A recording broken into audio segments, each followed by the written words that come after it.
जय हिंद प्यारे साथियों, स्वागत है आप सभी का हीरा क्लासेस के यूट्यूब चैनल में। दोस्तों, जैसा कि हम लोगों ने क्लास 10th ज्योग्राफी का पहला चैप्टर उसका थ्योरी कंप्लीट हो चुका था। आज की इस वीडियो में हम लोग उसका कंप्लीट ऑब्जेक्टिव पढ़ने वाले हैं। थ्योरी कंप्लीट होने के बाद आज ऑब्जेक्टिव पढ़ने वाले हैं। ठीक, तो आइए हम लोग उसके ऑब्जेक्टिव को स्टार्ट करते हैं। क्लास 10th ज्योग्राफी चैप्टर 1 कौन सा चैप्टर है? भारत संसाधनों का उपयोग। उसका ऑब्जेक्टिव सेशन देखने वाले हैं आज की इस वीडियो में। ठीक, तो चलिए बिना देर किए हुए हम लोग आज की वीडियो को स्टार्ट करते हैं। पहला क्वेश्चन है कि कोयला किस प्रकार का संसाधन है? कोयला किस प्रकार का संसाधन है? नवीकरणीय, अनवीकरणीय, जैव व अजैव। तो कोयला किस प्रकार का संसाधन है? नवीकरणीय, अनवीकरणीय, जैव और अजैव। तो कोयला हो जाएगा मेरा अनवीकरणीय संसाधन। क्यों? क्योंकि इसका कोयला का उपयोग एक बार करने पर वो समाप्त हो जाता है, दोबारा इसका उपयोग नहीं किया जा सकता है, इसीलिए इसका ऑप्शन होगा अनवीकरणीय। ठीक, नेक्स्ट क्वेश्चन चलते हैं हम लोग। दूसरा क्वेश्चन है कि सौर ऊर्जा निम्नलिखित में कौन सा संसाधन है? सौर ऊर्जा निम्नलिखित में कौन सा संसाधन है? सौर ऊर्जा मानवकृत संसाधन, पुनः पूर्ति योग्य संसाधन, अजैव संसाधन या अचक्रीय संसाधन। तो सौर ऊर्जा कौन सा संसाधन हो जाएगा? मानव पुनः पूर्ति योग्य संसाधन, क्योंकि सौर ऊर्जा का उपयोग हम लोग एक बार करने के बाद उसका उपयोग दोबारा कर सकते हैं, इसीलिए यह पुनः पूर्ति योग्य संसाधन हो जाएगा या नवीकरणीय संसाधन। यह मानवकृत नहीं होगा, अजैव भी नहीं होगा और अचक्रीय भी नहीं होगा। यह कौन सा संसाधन होगा? पुनः पूर्ति योग्य या नवीकरणीय संसाधन। ठीक, नेक्स्ट क्वेश्चन चलते हैं हम लोग। नेक्स्ट क्वेश्चन है कि तट रेखा से कितने किलोमीटर क्षेत्र सीमा अपवर्जक आर्थिक क्षेत्र कहलाता है? हम लोगों ने जब थ्योरी पढ़ा था तो अपवर्जक आर्थिक क्षेत्र का मतलब पढ़ा था कि कोई देश का सीमा है, कोई देश का समुद्री सीमा है, उससे 200 किलोमीटर तक की दूरी का क्षेत्र जो है अपवर्जक आर्थिक क्षेत्र कहलाता है। इसके 200 किलोमीटर तक का जो क्षेत्र है अपवर्जक आर्थिक क्षेत्र कहलाता है। इसके अंतर्गत जिस देश का सीमा है वह देश अपना उस देश का अधिकार होता है। इसके अंतर्गत चाहे कोई भी व्यापारिक कार्य हो या मछली पालन हो, कुछ भी संबंधित इस 200 किलोमीटर अंदर का क्षेत्र तक का इस देश का अधिकार होता है। तो यही क्वेश्चन है कि किसी भी देश का अपवर्जक आर्थिक क्षेत्र कितने किलोमीटर तक का होता है? 100 किलोमीटर तक, 200 किलोमीटर तक, 150 किलोमीटर और 250 किलोमीटर। तो हमारा आंसर होगा 200 किलोमीटर तक का क्षेत्र होता है जो वह किसी भी देश का अपवर्जक आर्थिक क्षेत्र कहलाता है। ठीक, नेक्स्ट क्वेश्चन चलते हैं हम लोग। नेक्स्ट क्वेश्चन है कि डाकुओं की अर्थव्यवस्था का संबंध है। डाकुओं की अर्थव्यवस्था का संबंध है। डाकुओं की अर्थव्यवस्था का मतलब हो गया कि बहुत अति दोहन, संसाधन का अति दोहन उस क्या कहलाता है? डाकुओं की अर्थव्यवस्था कहलाता है। ठीक, संसाधन का संग्रहण ये नहीं होगा, संसाधनों का अनियोजित विदोहन, मतलब बहुत अधिक दोहन करने से क्या होता है? डाकुओं की अर्थव्यवस्था कहलाता है। तो हम लोग का करेक्ट आंसर क्या हो जाएगा? संसाधनों का अनियोजित विदोहन, संसाधन के नियोजित दोहन और इनमें से कोई नहीं। तो हम आंसर क्या हो जाएगा? संसाधनों के अनियोजित विदोहन से। डाकुओं की अर्थव्यवस्था को क्या कहते हैं? संसाधनों की अनियोजित विदोहन। ठीक, अब नेक्स्ट क्वेश्चन को देखते हैं। आगे क्वेश्चन है कि निम्न में कौन अनवीकरणीय संसाधन है? निम्न में कौन अनवीकरणीय संसाधन है? अनवीकरणीय संसाधन क्या होता है? ऐसा संसाधन जिसे पुनः प्राप्त नहीं किया जा सकता है और जिसे पुनः प्राप्त नहीं किया जा सकता है, जिसको बनने में लगभग लाखों करोड़ों वर्ष लगते हैं। इसका ऑप्शन क्या है? सौर ऊर्जा, जीवाश्म ईंधन, जल विद्युत या पवन ऊर्जा। तो सौर ऊर्जा क्या होगा? अनवीकरणीय संसाधन है? नहीं है। जल विद्युत भी नहीं है, पवन ऊर्जा भी नहीं है, यह नवीकरणीय संसाधन है। जल विद्युत भी नवीकरणीय संसाधन है, सौर ऊर्जा भी नवीकरणीय संसाधन, लेकिन जीवाश्म ईंधन अनवीकरणीय संसाधन। क्योंकि जीवाश्म ईंधन का उपयोग एक बार करने पर वह समाप्त हो जाता है, इसको बनने में लाखों करोड़ों वर्ष लगता है, इसीलिए हमारा जो करेक्ट आंसर होगा अनवीकरणीय संसाधन कौन है इनमें? जीवाश्म ईंधन, जैसे पेट्रोलियम, कोयला आदि। ठीक, तो नेक्स्ट क्वेश्चन चलते हैं हम लोग। नेक्स्ट क्वेश्चन है समुद्री क्षेत्र में राजनीतिक सीमा के कितने किलोमीटर क्षेत्र राष्ट्रीय संपदा निहित है? समुद्री क्षेत्र में राजनीतिक सीमा के कितने किलोमीटर क्षेत्र तक राष्ट्रीय संपदा निहित है? किसी भी देश का जो समुद्री सीमा होता है उस पर, समुद्री सीमा पर कितने किलोमीटर क्षेत्र तक राष्ट्रीय संपदा निहित होता है, उस देश का प्राकृतिक संपदा निहित होता है? 10.2 किलोमीटर, 15.5, 12.2 किलोमीटर। हमारा करेक्ट आंसर क्या होगा? 19.2 किलोमीटर। किसी भी राष्ट्र का राष्ट्रीय संपदा निहित होता है कितना तक? 19.2 किलोमीटर तक राष्ट्रीय संपदा निहित होता है। ठीक, आगे चलते हैं। नेक्स्ट क्वेश्चन है, द्वितीय पृथ्वी सम्मेलन कहाँ आयोजित हुआ था? द्वितीय पृथ्वी सम्मेलन कहाँ आयोजित हुआ था? द्वितीय पृथ्वी सम्मेलन कब हुआ था? 1997 में। द्वितीय पृथ्वी सम्मेलन 1997 में आयोजित हुआ था। कहाँ हुआ था? न्यूयॉर्क में। अमेरिका के न्यूयॉर्क शहर में द्वितीय पृथ्वी सम्मेलन का आयोजन हुआ था। ठीक, 1997 ईस्वी में। आगे चलते हैं हम लोग, आगे देखते हैं। आगे क्वेश्चन है, प्राकृतिक संसाधनों के संरक्षण के लिए 1968 में कौन सा कन्वेंशन हुआ था? प्राकृतिक संसाधन के संरक्षण के लिए 1968 में कौन सा कन्वेंशन हुआ था? कौन सा सम्मेलन हुआ था? ठीक, तो क्या है? अफ्रीकी कन्वेंशन, वेटलैंड कन्वेंशन, विश्व आपदा कन्वेंशन और इनमें से कोई नहीं। तो हमारा करेक्ट आंसर क्या होगा? अफ्रीकी कन्वेंशन। अफ्रीकी कन्वेंशन हुआ था 1968 ईस्वी में। कौन सा कन्वेंशन हुआ था? अफ्रीकी कन्वेंशन हुआ था। वेटलैंड कन्वेंशन नहीं होगा, विश्व आपदा कन्वेंशन भी नहीं होगा, इनमें से कोई नहीं होगा। ठीक, हमारा करेक्ट आंसर क्या होगा? अफ्रीकी कन्वेंशन। नेक्स्ट क्वेश्चन है कि निम्न में से कौन नवीकरणीय ऊर्जा का स्रोत है? निम्न में से कौन नवीकरणीय ऊर्जा का स्रोत है? नवीकरणीय संसाधन कौन सा होता है? ऐसा संसाधन जिन्हें पुनः प्राप्त किया जा सकता है। ठीक, जो उपयोग करने पर जिसका कभी समाप्त नहीं होता है, उपयोग करने पर जो कभी समाप्त नहीं हो। क्या कोयला नवीकरणीय संसाधन है? नहीं, कोयला नवीकरणीय संसाधन नहीं है। सौर ऊर्जा, पेट्रोलियम भी नहीं है, प्राकृतिक गैस भी नहीं है। क्यों? क्योंकि इनका उपयोग करने पर यह समाप्त हो जाता है, यह अनवीकरणीय संसाधन। हमारा जो करेक्ट आंसर होगा वह सौर ऊर्जा। सौर ऊर्जा क्या है? नवीकरणीय संसाधन। क्यों? क्योंकि इसका उपयोग करने पर यह कभी समाप्त नहीं होता है। ठीक, नेक्स्ट क्वेश्चन देखते हैं। पर्यावरण संरक्षण के लिए पहला विश्व शिखर सम्मेलन 1972 में किस शहर में आयोजित किया गया था? पर्यावरण संरक्षण के लिए पहला विश्व शिखर सम्मेलन, विश्व शिखर सम्मेलन कब हुआ था? 1972 ईस्वी में। पहला विश्व शिखर सम्मेलन 1972 ईस्वी में आयोजित हुआ। कहाँ? स्टॉकहोम में। ठीक, नई दिल्ली में, स्टॉकहोम में, न्यूयॉर्क में और टोक्यो में। ठीक, तो हमारा जो करेक्ट आंसर होगा वो होगा स्टॉकहोम में। पर्यावरण संरक्षण के लिए सबसे पहला विश्व शिखर सम्मेलन 1972 ईस्वी में हुआ था। कहाँ हुआ था? स्टॉकहोम में। ठीक, आगे बढ़ते हैं। आगे क्वेश्चन है कि किस संसाधन के व्यक्तिगत, सामुदायिक, राष्ट्रीय और अंतर्राष्ट्रीय होने का आधार है? व्यक्तिगत संसाधन, सामुदायिक संसाधन, राष्ट्रीय संसाधन और अंतर्राष्ट्रीय संसाधन होने का आधार क्या है, ये पूछ रहा है। ठीक, ऑप्शंस है उत्पत्ति के आधार, उपयोगिता के आधार पर, विकास के स्तर के आधार पर और स्वामित्व के आधार पर। हमारा जो करेक्ट आंसर होगा वो होगा स्वामित्व के आधार पर। स्वामित्व के आधार पर संसाधन को 4 वर्गों में बांटा गया है: व्यक्तिगत संसाधन, सामुदायिक संसाधन, राष्ट्रीय संसाधन और अंतर्राष्ट्रीय संसाधन। इसका होगा, यह होगा जैव संसाधन। उत्पत्ति के आधार पर जैव संसाधन या अजैव संसाधन, उपयोगिता के आधार पर नवीकरणीय और अनवीकरणीय संसाधन। इसको भी 4 आधार पर बांटा गया है: भंडार संसाधन, संचित कोष संसाधन, ठीक, संभावित संसाधन, राष्ट्रीय संसाधन। लेकिन स्वामित्व के आधार पर सामुदायिक संसाधन, व्यक्तिगत संसाधन, राष्ट्रीय और अंतर्राष्ट्रीय संसाधन। ठीक, तो हमारा करेक्ट आंसर क्या होगा? स्वामित्व के आधार पर व्यक्तिगत संसाधन, सामुदायिक संसाधन, राष्ट्रीय संसाधन और अंतर्राष्ट्रीय संसाधन। ठीक, नेक्स्ट बढ़ते हैं क्वेश्चन। आगे क्या है कि प्रथम पृथ्वी सम्मेलन कहाँ आयोजित हुआ था? प्रथम पृथ्वी सम्मेलन कहाँ आयोजित हुआ था? प्रथम पृथ्वी सम्मेलन रियो डी जेनेरियो में, जोहान्सबर्ग, न्यूयॉर्क या टोक्यो में। तो प्रथम पृथ्वी सम्मेलन कहाँ आयोजित हुआ था?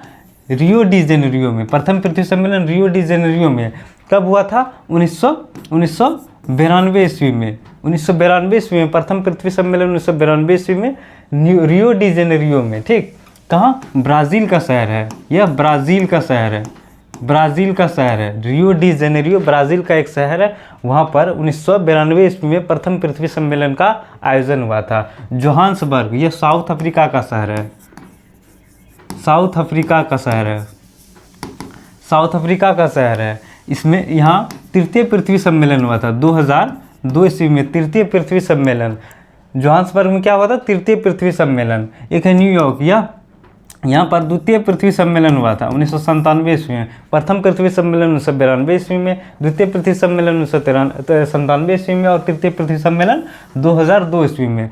न्यूयॉर्क अमेरिका का शहर है, अमेरिका का एक शहर है, ठीक।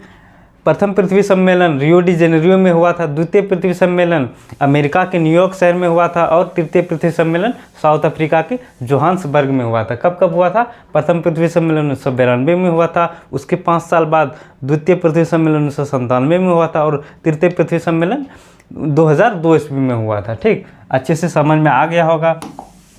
नेक्स्ट क्वेश्चन है कि विश्व पर्यावरण सम्मेलन के रूप में किसे जाना जाता है। विश्व पर्यावरण सम्मेलन के रूप में किसे जाना जाता है, टोक्यो सम्मेलन को, जोहान्सबर्ग सम्मेलन को, रियो सम्मेलन को और न्यूयॉर्क सम्मेलन को। विश्व पर्यावरण सम्मेलन के रूप में किसे जाना जाता है, टोक्यो सम्मेलन को, ठीक। जोहान्सबर्ग सम्मेलन को, रियो सम्मेलन को नहीं माना जाता, और न्यूयॉर्क सम्मेलन ये सबको, लेकिन विश्व पर्यावरण सम्मेलन टोक्यो सम्मेलन को माना जाता है, ठीक। नेक्स्ट क्वेश्चन है कि निम्नांकित किस प्राकृतिक संसाधन का भंडार सीमित है। निम्न में से किस प्राकृतिक संसाधन का भंडार सीमित है। समुद्री ऊर्जा, कोयला, पवन ऊर्जा, सौर ऊर्जा। क्या समुद्री ऊर्जा का भंडारण सीमित है, या पवन ऊर्जा का, या सौर ऊर्जा का? नहीं, इनमें से तीनों नहीं होगा, ठीक। इनमें से तीनों नहीं होगा, हमारा आंसर होगा कोयला, ठीक। कोयला का जो भंडार सीमित नहीं है, ठीक। निम्नलिखित में से प्राकृतिक संसाधन का भंडार सीमित है, तो कोयला का भंडार सीमित नहीं है। क्यों? क्योंकि इसका उपयोग करने पर यह समाप्त हो जाता है, यह अनवीकरणीय संसाधन है, ठीक। इसलिए इसका भंडार सीमित नहीं है। लेकिन समुद्री ऊर्जा का भंडार असीमित है, पवन ऊर्जा का भी भंडार असीमित है, सौर ऊर्जा का भी भंडार असीमित है, लेकिन कोयला का जो भंडार वह सीमित है, ठीक। आगे बढ़ते हैं। इनमें से +5 सम्मेलन कहा जाता है। इनमें से किसको +5 सम्मेलन कहा जाता है? +5 सम्मेलन मतलब क्या होता है कि प्रथम पृथ्वी सम्मेलन कब हुआ था? 1992 ईस्वी में। फिर द्वितीय पृथ्वी सम्मेलन 1997 ईस्वी में। प्रथम पृथ्वी सम्मेलन के 5 साल बाद जो सम्मेलन हुआ था, द्वितीय पृथ्वी सम्मेलन, इसी को क्या बोलता है? +5 सम्मेलन बोलता है, ठीक। +5 सम्मेलन।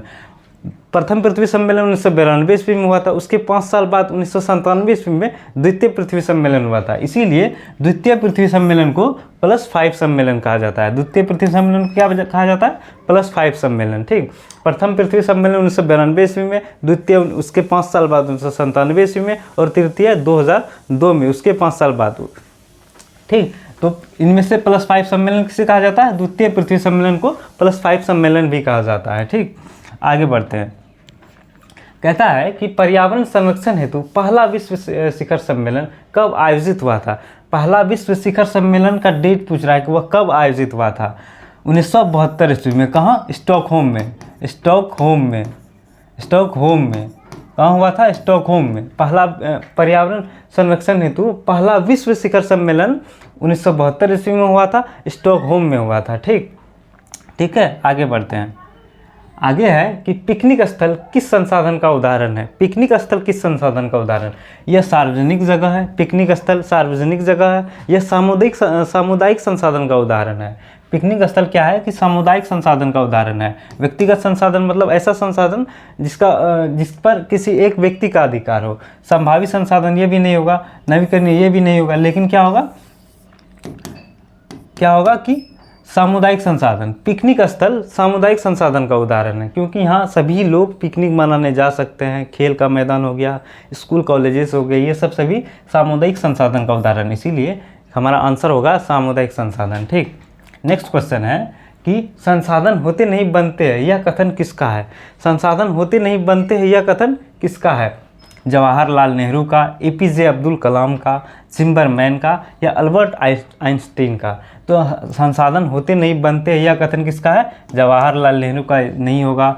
APJ अब्दुल कलाम ये भी नहीं दिए थे, अल्बर्ट आइंस्टीन ये भी नहीं दिए थे। संसाधन होते नहीं बनते किसने कहा था? जिम्बरमैन ने कहा था, ठीक। कोई भी संसाधन वो पहले से बना नहीं रहता है, इसको बनाया जाता है। अभी संसार में कोई भी संसाधन है, प्राकृतिक संसाधन तो रहता है, लेकिन कोई भी संसाधन है उसे मानव द्वारा बनाया जाता है। संसाधन पहले से बना नहीं होता है। किसी चीज़ का आविष्कार मतलब किसी चीज़ की ज़रूरी पड़ा तो उसका आविष्कार किया गया, इसीलिए संसाधन पहले से नहीं होता है, उसे बनाया जाता है, मानवों द्वारा उसका आविष्कार किया जाता है। इसीलिए बोले थे कि संसाधन होते नहीं, उसे बनाया जाता है, वो बनते हैं। किसके द्वारा? मानवों द्वारा। इसका यह कथन किसका था? जिम्बरमैन का था। जिम्बरमैन साहब ने कहा था कि संसाधन होते नहीं, बनते हैं। ठीक, नेक्स्ट क्वेश्चन चलते हैं। नेक्स्ट क्वेश्चन है, संदीप पांडे का संबंध किससे है? संदीप पांडे का संबंध किससे है? नर्मदा बचाओ आंदोलन, चिपको आंदोलन, वर्षा जल संचयन से, सतत विकास से। नर्मदा बचाओ आंदोलन यह मेघा पाटेकर था। मेघा पाटेकर का संबंध था। और चिपको आंदोलन सुंदरलाल बहुगुणा।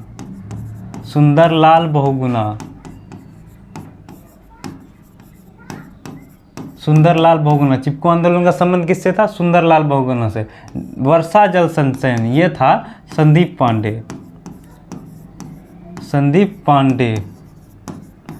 पांडे का संबंध किससे था? वर्षा जल संचयन से। ठीक, वर्षा जल संचयन से किसका संबंध था? संदीप पांडे का संबंध था। इसका था कि वर्षा जल को संचयन करना और बाद में जब उसी वर्षा जल को, संचयित वर्षा जल को किसानों के खेतों तक पहुंचाना था। ठीक, नेक्स्ट क्वेश्चन है कि महात्मा गांधी इनमें से किनके विरोधी थे? महात्मा गांधी इनमें से किनके विरोधी थे? मशीनों के, अहिंसा के, मजदूरी के, या इनमें से कोई नहीं? तो महात्मा गांधी किसके विरोधी थे? अहिंसा के तो ये पुजारी थे। मजदूरी के विरोधी नहीं थे, ये सपोर्टर थे, मजदूर को सपोर्ट करते थे। ठीक, बेरोजगार मजदूर को सपोर्ट करते थे। महात्मा गांधी किसका विरोधी थे? मशीनों के विरोधी थे। क्यों? क्योंकि अगर फैक्ट्रियों में मशीनें आ जाएंगी तो मजदूरों जो है वह बेरोजगार हो जाएंगे, उसको काम नहीं मिलेगा। इसीलिए महात्मा गांधी मशीनों के विरोधी थे। फैक्ट्रियों में अगर मशीनें लग जाएंगी तो मजदूरों का काम खत्म हो जाएगा। वो मजदूरों का काम कौन करेगा? मशीन करेगी। इसीलिए ताकि मजदूर बेरोजगार ना हो, इसीलिए मशीनों के विरोधी थे। कौन? महात्मा गांधी। तो हमारा करेक्ट आंसर क्या होगा? मशीनों के विरोधी थे महात्मा गांधी। ठीक, अहिंसा के तो वो पुजारी थे। तो नेक्स्ट क्वेश्चन है कि बिहार इनमें से किस संसाधन में धनी है? इनमें से कौन सा संसाधन ऐसा है जो बिहार में ज़्यादा मात्रा में है? तो बिहार इनमें से कौन सा संसाधन में धनी है? चूना पत्थर और कोयला। चूना पत्थर और कोयला ये तो नहीं होगा, क्योंकि कोयला बिहार में नहीं पाया जाता है। पाइराइट और पेट्रोलियम भी बिहार में नहीं पाया जाता है, ये भी नहीं होगा। पेट्रोलियम और सोना ये भी नहीं होगा। बिहार किस में धनी है? बिहार किस में धनी है? चूना पत्थर और पाइराइट में। हमारा जो करेक्ट आंसर होगा चूना पत्थर और पाइराइट। बिहार में चूना पत्थर और पाइराइट ज़्यादा पाया जाता है। ठीक, इसीलिए बिहार चूना पत्थर और पाइराइट में धनी है। नेक्स्ट क्वेश्चन है कि टोक्यो सम्मेलन 1997 में कितने गैसों ग्लोबल वार्मिंग के लिए जिम्मेदार है? टोक्यो सम्मेलन में कितने गैसों को ग्लोबल वार्मिंग के लिए जिम्मेदार ठहराया गया था? ठीक, हम लोगों ने पढ़ा था थ्योरी में 6 गैसों को जिम्मेदार ठहराया गया था। CO2, N2O, कार्बन पर फ्लोरोकार्बन, इन सभी गैसों को जिम्मेदार ठहराया गया था। इन्हीं सभी गैसों को जिम्मेदार ठहराया गया था। टोक्यो सम्मेलन में 6 गैसों को ग्लोबल वार्मिंग के लिए जिम्मेदार ठहराया गया था। कितने गैसों को? 6 गैसों को। ठीक, टोक्यो सम्मेलन में जापान में हुआ था। टोक्यो सम्मेलन 1997 ईस्वी में, यह 1997 ईस्वी में हुआ था। यह 1997 ईस्वी में हुआ था। टोक्यो सम्मेलन 1997 ईस्वी में हुआ था। इसमें 6 गैसों को जिम्मेदार ठहराया गया था। ग्लोबल वार्मिंग के लिए 6 गैसों को जिम्मेदार ठहराया गया था। नेक्स्ट क्वेश्चन है कि नर्मदा बचाओ अभियान से किससे संबंधित है? नर्मदा बचाओ अभियान किससे संबंधित है? अभी जस्ट बताए थे, सुंदरलाल बहुगुणा, चिपको आंदोलन से संबंधित है। ठीक, मेधा पाटेकर वह नर्मदा बचाओ आंदोलन से संबंधित है। संदीप पांडे वर्षा जल से संबंधित है, वर्षा जल से। ठीक, तो नर्मदा बचाओ आंदोलन किससे संबंधित है? मेघा पाटेकर से। किससे संबंधित है? मेघा पाटेकर से। इसका जो करेक्ट आंसर होगा मेघा पाटेकर से। नर्मदा नदी में बनाए गए बांध के विरोध में यह आंदोलन हुआ था। ठीक, नर्मदा नदी में बनाए गए बांध का जो विरोध हुआ था, इस विरोध में यह आंदोलन स्टार्ट हुआ था मेघा पाटेकर के नेतृत्व में, क्योंकि वह बांध बनाए जाने के कारण वहाँ के जो आसपास के पर्यावरण थे और उसके बाद वन थे, उसके बाद अस्थायी लोग थे, उन सभी का अति दोहन हो रहा था, उन सभी के घर पुनर्वास कराना था, इन सभी चीज़ों के लिए वह आंदोलन किया गया था, नर्मदा बचाओ आंदोलन। ठीक, नेक्स्ट क्वेश्चन है कि विश्व पर्यावरण कोष की स्थापना किस सम्मेलन के बाद की गई थी? विश्व पर्यावरण कोष की स्थापना किस सम्मेलन के बाद की गई थी? एजेंडा 21, तृतीय पृथ्वी सम्मेलन, टोक्यो सम्मेलन, द्वितीय पृथ्वी सम्मेलन। नर्मदा बचाओ विश्व पर्यावरण कोष की स्थापना किस सम्मेलन के बाद की गई थी? तृतीय पृथ्वी सम्मेलन नहीं होगा, टोक्यो सम्मेलन इसके बाद भी नहीं हुआ था, द्वितीय पृथ्वी सम्मेलन नहीं हुआ था, क्या हुआ था? एजेंडा 21 के बाद, एजेंडा 21 के बाद विश्व पर्यावरण कोष की स्थापना की गई थी। यह एक क्या था कि अंतर्राष्ट्रीय संघ था, विश्व पर्यावरण कोष अंतर्राष्ट्रीय संघ था। विश्व पर्यावरण कोष की स्थापना एजेंडा 21 के बाद किया गया था। प्रथम पृथ्वी सम्मेलन में हुआ था एजेंडा 21 1991 ईस्वी में, 1992 ईस्वी में प्रथम पृथ्वी सम्मेलन के दौरान एजेंडा 21 हुआ था। इसमें क्या हुआ था कि पर्यावरण संरक्षण के लिए 21 कार्य दिए गए थे। 21 कार्यों पर सभी देशों ने सहमति दी थी, स्वीकृत किया था, 21 कार्यों को स्वीकृत किया था जिससे पर्यावरण संरक्षित हो सके। ठीक, इसीलिए विश्व पर्यावरण संरक्षण के बाद एजेंडा 21 के बाद विश्व पर्यावरण कोष की स्थापना की गई थी, ताकि इन सभी पर पर्यावरण संरक्षण पर कार्य हो सके, काम हो सके। ठीक,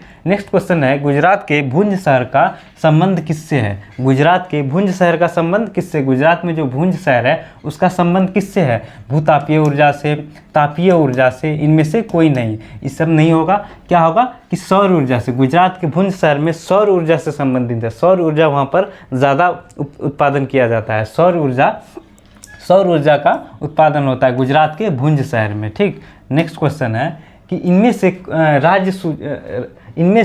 राज्य चूना पत्थर, इनमें से, यह थोड़ा क्वेश्चन गलत हो गया, इनमें से कौन सा राज्य है जो चूना पत्थर और पाइराइट में धनी है? इनमें से कौन सा राज्य है जो चूना पत्थर और पाइराइट में धनी है? तो त्रिपुरा, क्या त्रिपुरा होगा, गोवा, पंजाब या बिहार? तो इनमें इसका आंसर होगा त्रिपुरा नहीं होगा, जस्ट अभी बताया गया था। इनमें से कौन सा राज्य चूना पत्थर और पाइराइट में धनी है? तो गोवा भी नहीं होगा, पंजाब भी नहीं होगा, क्या होगा? बिहार। बिहार में क्या है?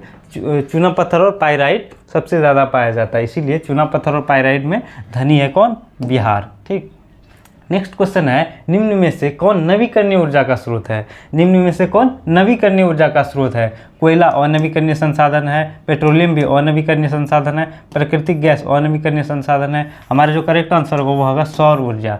सौर ऊर्जा नवीकरणीय ऊर्जा का स्रोत है। ठीक, नवीकरणीय ऊर्जा का स्रोत है। नेक्स्ट क्वेश्चन है जोहान्सबर्ग में कौन सा पृथ्वी सम्मेलन आयोजित हुआ था? जोहान्सबर्ग में कौन सा पृथ्वी सम्मेलन आयोजित हुआ था? जोहान्सबर्ग में प्रथम पृथ्वी सम्मेलन 1992 ईस्वी में कहाँ हुआ था? रियो डी जेनेरियो में हुआ था। द्वितीय पृथ्वी सम्मेलन 1997 ईस्वी में कहाँ हुआ था? न्यूयॉर्क में हुआ था, अमेरिका का जो शहर है न्यूयॉर्क में हुआ था। तृतीय पृथ्वी सम्मेलन 2002 ईस्वी में कहाँ हुआ था? 2002 ईस्वी में तृतीय पृथ्वी सम्मेलन हुआ था। कहाँ हुआ था? जोहान्सबर्ग में हुआ था, जोहान्सबर्ग में हुआ था। ठीक, जोहान्सबर्ग में हुआ था, जोहान्सबर्ग में हुआ था। तृतीय पृथ्वी सम्मेलन जोहान्सबर्ग में हुआ था 2002 ईस्वी में। तो हमारा करेक्ट आंसर होगा तृतीय पृथ्वी सम्मेलन में हुआ था। जोहान्सबर्ग में क्या हुआ था? तृतीय पृथ्वी सम्मेलन 2002 ईस्वी में। प्रथम पृथ्वी सम्मेलन रियो डी जेनेरियो में हुआ था, द्वितीय पृथ्वी सम्मेलन न्यूयॉर्क में हुआ था और तृतीय पृथ्वी सम्मेलन जोहान्सबर्ग में हुआ था, साउथ अफ्रीका का जोहान्सबर्ग। ठीक, नेक्स्ट क्वेश्चन है कि विश्व पर्यावरण दिवस कब मनाया जाता है? विश्व पर्यावरण दिवस कब मनाया जाता है? काफ़ी इंपॉर्टेंट क्वेश्चन है, यह एग्ज़ाम में बार बार आता है, यह क्वेश्चन एग्ज़ाम में बार बार आता है। ठीक, इसीलिए इस पर स्टार लगा दीजिएगा कि विश्व पर्यावरण दिवस कब मनाया जाता है। 5 अप्रैल को, 5 जून को, 5 अगस्त को या 5 अक्टूबर को? तो 5 अप्रैल को नहीं होगा, 5 अगस्त को भी नहीं हुआ था और 5 अक्टूबर को भी नहीं हुआ था, यह हुआ था 5 जून को। विश्व पर्यावरण दिवस 5 जून को मनाया जाता है।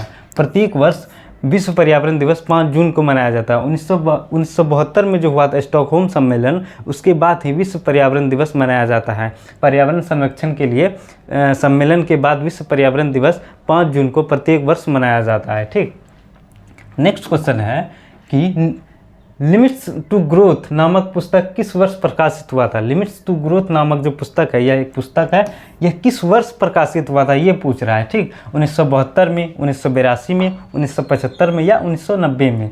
तो 1990 भी नहीं हुआ, 1975 में भी नहीं हुआ था, लिमिट्स टू ग्रोथ 1982 भी नहीं हुआ था, लेकिन कब हुआ था? 1972 में। लिमिट्स टू ग्रोथ नामक पुस्तक 1972 में प्रकाशित हुआ था। ठीक, नेक्स्ट क्वेश्चन है कि 1992 में रियो डी जेनेरियो में कौन सा सम्मेलन हुआ था? रियो डी जेनेरियो में कौन सा सम्मेलन हुआ था?